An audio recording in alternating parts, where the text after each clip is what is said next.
सकाळी सकाळी चहा घेतल्याशिवाय काही कामं होत नाही. मुलं उठेपर्यंत लवकर लवकर कामं आवरू म्हटलं, पण कामाचा काही चहाशिवाय होत नाही. मग कामं करण्याच्या अगोदर पहिले चहा ठेवला. चहा ठेवून झाल्यानंतर मग काही साफसफाई बाकी होती. चहा होईपर्यंत मग थोडेसे डबे साफ करायचे होते. डबे साफ करून घेतले. भेंडी काढून ठेवायची होती. जराशी भेंडी धुवायची पण होती. भेंडी धुतली. मग धुवून झाल्यानंतर भेंडी चिरायची बाकी होती. थोडा वेळ धुवून सुकायला ठेवली भेंडी. आणि भेंडी करता वेळेस फक्त अगोदर 1-2 तास भेंडी धुवून ठेवलं तरच मग भेंडी चिरायला चांगली येते. नाही तर ती चिकट होऊन जातं. साधी सगळी भाजी करता वेळेस आम्हाला ती भाजी आवडत नाही. आणि चहा झाल्यानंतर थोडासा चहा घेतला, 2 मिनटं चहा झाल्यानंतर मग अजून डबे राहिलेले होते साफ करायचे. मग डबे साफ करून घेतले, कारण रोज तर मी करत नाही. 2 दिवसामध्ये 1 वेळेस करते. 2 दिवस करू का 3 दिवस करू, मुलं असा पसारा करून देतात घरामध्ये. ज्या घरात मुलं असतात ना, त्या घरात पसारा खूप होतो.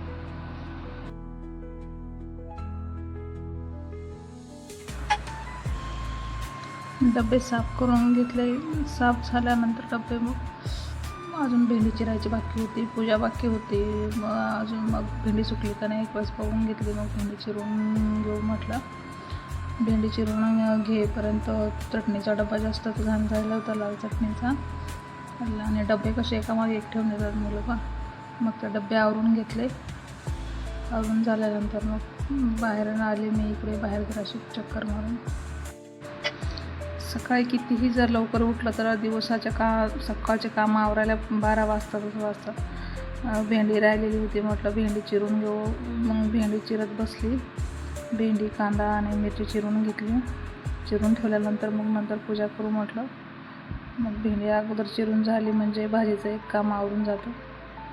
भेंड्या चिरल्या. मग भेंड्या चिरल्यानंतर पूजेची तयारी होती. पूजा करून घेतली. तोपर्यंत अक्षरचा आवाज ठेवता मागे. मग 2 मिनटं त्याला झोपवलं. अजून परत आले मिरच्या चिरायला. मग तो उठलेला होता. उठल्यानंतर मग खेळत बस म्हटलं त्याला. आणि स्वयंपाक करत असल्यावर लवकर स्वयंपाक झाला तरच बरं वाटतं. आणि उन्हाळ्यामध्ये जर असा उशीर झाला का स्वयंपाकाला खूप कंटाळा येतो स्वयंपाक करायला. मग मी 10च्या अगोदरच स्वयंपाक आवरून घेतले. स्वयंपाक झाल्यानंतर मग पूजा करून घेतली. पूजा झाल्यावर मग मन अगदी प्रसन्न वाटतं. चला